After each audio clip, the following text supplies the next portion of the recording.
श्री कृष्ण द्वारा कही गई भागवत गीता हमें उचित जीवन जीने के लिए प्रेरित करती है और मनुष्य को स्वयं से रूबरू करवाती है। अगर मनुष्य भागवत गीता के उपदेश को अच्छे से जीवन में ढालता है तो ना तो वो जीवन में कभी असफल होगा और ना ही वो कभी किसी से धोखा खाएगा। इसमें कही गई हर बात अनमोल है। आज के इस वीडियो में हम श्री कृष्ण द्वारा की गई 10 महत्वपूर्ण बातें बताने जा रहे हैं, जिसे आत्मसात कर आप जीवन में सुख और सफलता की प्राप्ति कर सकते हैं। नमस्कार दर्शकों, मोटिवेशनल कैप्सूल में आपका स्वागत है। पहली बात, मनुष्य की सबसे बड़ी दुर्बलता क्या होती है? अब आपके मन में विभिन्न चीजें आ रही होंगी, जैसे कि धन, प्रेम और अहंकार। लेकिन दोस्तों, इन तीनों से भी एक बड़ी दुर्बलता है और वो है मनुष्य के रहस्य।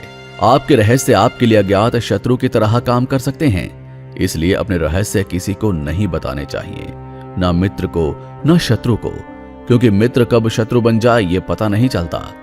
रावण की भी मृत्यु इसी कारण हुई क्योंकि उनके भाई विभीषण उनकी नाभि में आक्रमण करने का रहस्य जानते थे। दूसरी बात, कभी नकल ना करें। मनुष्य सफलता पाने की दौड़ में दूसरों की खूब नकल करता है। अब अपने बचपन के दिनों को याद कीजिए। विद्यालय में जब परीक्षा होती थी तब कई बच्चे अच्छे अंक लाने की दौड़ में नकल करते थे और सफल भी हो जाते थे। लेकिन हम ये भूल जाते हैं कि उस समय सबका प्रश्न पत्र एक जैसा ही होता था। लेकिन जीवन का प्रश्न पत्र एक जैसा नहीं होता। सबके जीवन में अलग अलग परीक्षाएं आती हैं, जिनका जवाब मनुष्य को स्वयं ही देना होता है। तीसरी बात, सफलता और असफलता क्या है? मनुष्य का जीवन हार जीत, सफलता असफलता के बीच में झूलता रहता है। जब मनुष्य सफल हो जाता है तब उसकी खुशी का कोई ठिकाना नहीं होता, लेकिन जब असफलता मिलती है तब मन दुख और पीड़ा से भर जाता है। लेकिन वास्तव में सफलता और असफलता हमारी मनोस्थिति मात्र है। हम तब नहीं हारते जब कोई और हमसे आगे निकल जाता है, लेकिन हम तब हारते हैं जब हार को स्वीकार कर लेते हैं। हम असफल तब नहीं होते जब हम लक्ष्य प्राप्त नहीं कर पाते, लेकिन हम असफल तब होते हैं जब हम प्रयास करना बंद कर देते हैं। इसलिए हमेशा प्रयत्न करते रहना चाहिए। चौथी बात, निष्काम कर्म की शक्ति। हम सब ने पौधों को देखा ही है। पौधा जब छोटा होता है तब उसमें ना तो फूल होते हैं ना ही पत्ते, और पौधे की जड़ भी पेड़ से काफी कमजोर होती है। लेकिन जैसे जैसे पौधे को सूर्य, पानी और हवा प्राप्त होती है, वो बड़ा होता जाता है, फैलता जाता है और उस पर फूल, पत्ते, फल आदि भी आने शुरू हो जाते हैं। ऐसा ही कुछ निष्काम कर्म हम जब बिना किसी मतलब किसी का भला करते हैं, अच्छा करता है, उनकी सहायता करते हैं, तो वो धीरे धीरे आपके सहायक बनते जाएंगे और आपके अच्छे कर्म आपकी जड़ों को मजबूत करेंगे और आपकी आयु, मान और आकार को बढ़ाएंगे। पांचवी बात, ज्यादा बोलना हानिकारक होता है। हमारे शरीर की रचना अद्भुत है। अगर हम इसे अच्छे से जाने तो हमें जीवन के काम का बोध होता है। हमारी इंद्रियों के लिए हमें अलग अलग अंग दिए गए हैं, जैसे देखने के लिए आंखें, बोलने और खाने के लिए जीभ, सुनने के लिए कान, श्वास लेने के लिए नाक। लेकिन आपने गौर किया है, हमें 2 आंखें, 2 कान, 2 पैर और हाथ भी 2 दिए हैं, लेकिन जीभ केवल एक ही दी है, क्योंकि प्रकृति भी चाहती है कि हम कम बोलें और ज्यादा देखें और ज्यादा सुने।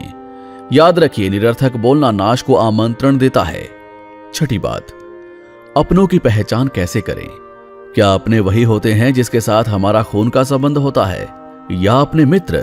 अपने तो वो होते हैं जो हमें अच्छे काम करने के लिए प्रेरित करें, हमें आगे बढ़ाएं और हमारा साथ दें, ना कि हमें गलत रास्ते पर चलने की प्रेरणा दें, और ना ही उन लोगों का साथ दें जिससे समाज और धर्म का नाश हो।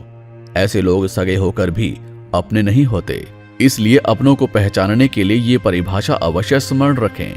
सातवीं बात, प्रगति के लिए अपनों से दूर होना आवश्यक है। ये बात स्वाभाविक है कि जिनसे आप प्रेम करते हैं, आप उनसे कभी दूर नहीं जाना चाहते और हमेशा उनके साथ रहना चाहते हैं।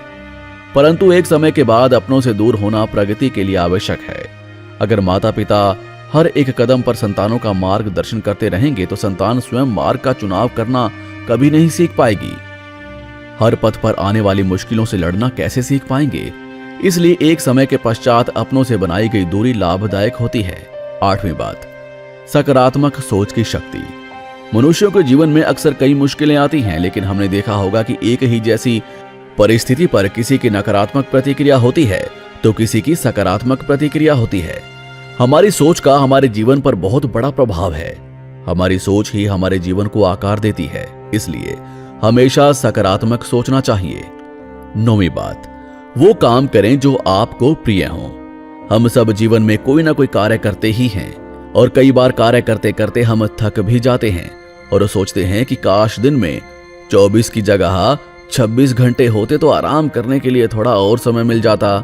हमें ऐसा अनुभव होता है कि हम बहुत ज्यादा कार्य कर रहे हैं, लेकिन आपने ध्यान दिया है संसार में जो लोग सफलता के आसमान तक पहुंचे हैं उनके पास भी 24 घंटे ही होते हैं, फिर भी वो सफल हुए क्योंकि वो जो कार्य चुनते हैं वो उन्हें प्रिय है, जिसे करने में उन्हें आनंद आता है।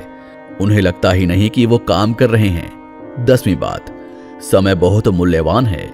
समय समय पर हर किताब, हर सफल व्यक्ति, हर महापुरुष यही कहता है कि समय सबसे अधिक मूल्यवान है। जिसने समय के साथ चलना सीख लिया उसे सफलता पाने से कोई नहीं रोक सकता।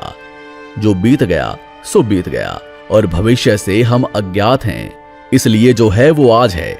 आज में हमें क्या करना है, किस प्रकार अपने समय का उपयोग करना है, ये हम पर निर्भर करता है। तो दोस्तों, श्री कृष्णा की इन बातों से आपने क्या सीखा हमें कमेंट में जरूर लिखकर बताएं और आशा करते हैं कि आपको आज का ये वीडियो पसंद आया होगा।